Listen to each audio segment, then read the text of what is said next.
So for anyone interested, I wanted to go over some of the features of the Merrithew Jumpboard because I know that there are a lot of options out there, especially when you're deciding between the cardio tramp and the Jumpboard. So I should say I have no affiliation with Merrithew. I'm not paid, I'm not compensated in any way. I just happen to use their products because I do like the quality of them. So these are actually two separate items or two separate products. You have the Jumpboard down here, and then I'll turn it around. You do have this additional piece, which is the crossbow. So it's all of this black metal here that kind of screws onto the back of the Jumpboard, and it creates this nice bar that gives you some options for rehab or options to change up your exercises a little bit.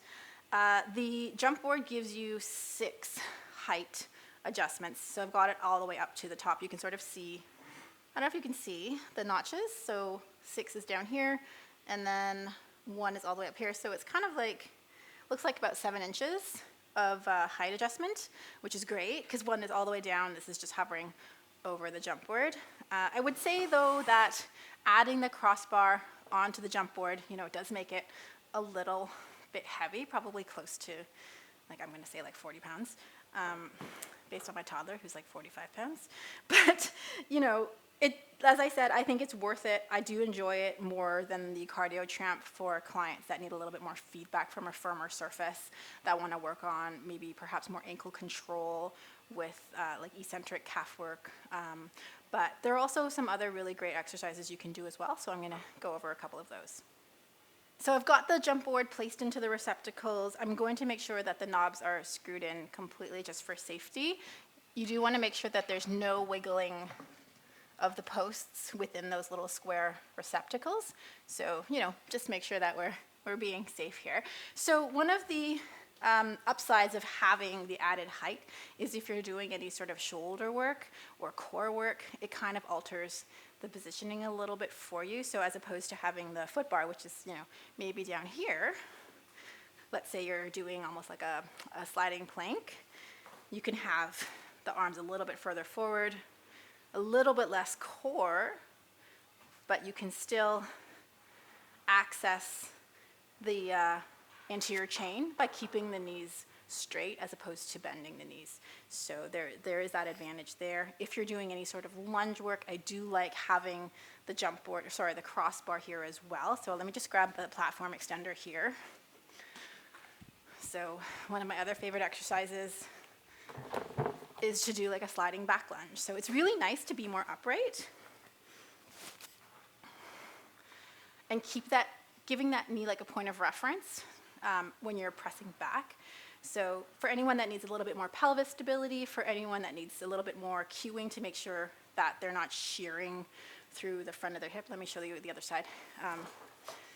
Anyone that tends to shear, this can kind of really help keep them a bit more honest by having that pelvis a little bit more quiet.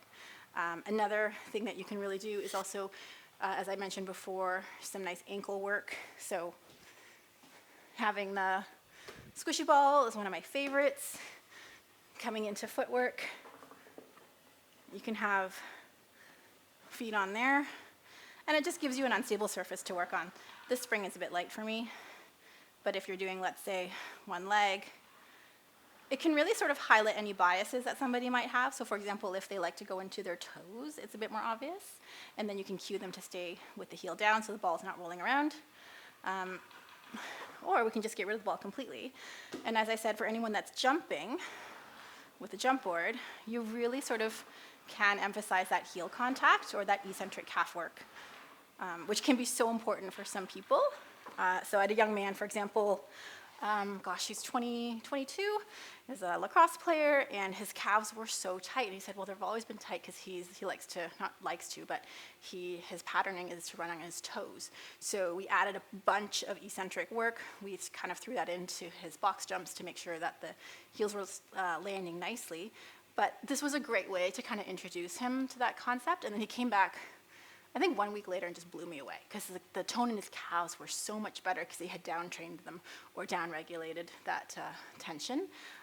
So really, really great for that if someone has gastroc spasticity, also a really nice way, although you'd have to protect their ankles. But if you keep the spring really, really light and you're doing that plantar flexion a dorsiflexion work, you don't worry quite as much about them going into that equinovarus or straining the ATFL structures or the lateral structures of the ankle. What else do I love about the jump board? Okay, last one. So scooter, for anyone that has seen any of my videos, it's more likely than not you've heard me talk about scooter, where you've got two hands on the foot bar, kind of like down here in this forward lean. So let's pretend I'm holding here, because I'm not going to take that out. Pressing through. So we're trying to maintain this sort of natural, neutral shape through the body as we're pressing through scooter. So traditionally, that's kind of where we're at.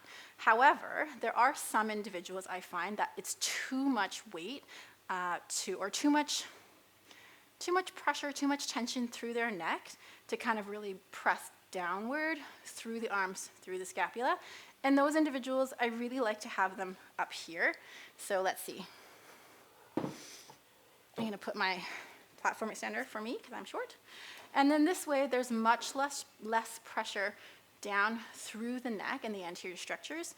And they can really just use this for balance, but still get that nice glute press, still get that nice stability, that feedback from having a reference point for the hand. So I'm not demonstrating this very well because I'm talking. But we want to keep the pelvis level and then press through, right, as opposed to being down here and just being uncomfortable. So again, jump board with the crossbar, really, really great for, various modifications for rehab. Before I go, I'll just show you the height difference. Let's see. So I'll loosen up the knob first, and then you're just going to pull the bottom, kind of like some of the stationary bikes out there you might see. You're going to pull that out and drop it all the way down. So this is down at the lowest point. You can see it's quite streamlined with the top of the jump board, but the notches are quite good. So let's see, there's 2, and then 3, and then 4, 5, and then back to 6. So you get quite a bit of range. As I said, it does make it heavier, so you have to be careful in terms of storage options. It can slide down if you're storing it against the wall, but sometimes if you have something in front of it or put 2 little non-stick pads on the floor, then it'll stop it from sliding. But otherwise, one of my probably most frequently used accessories for the reformer.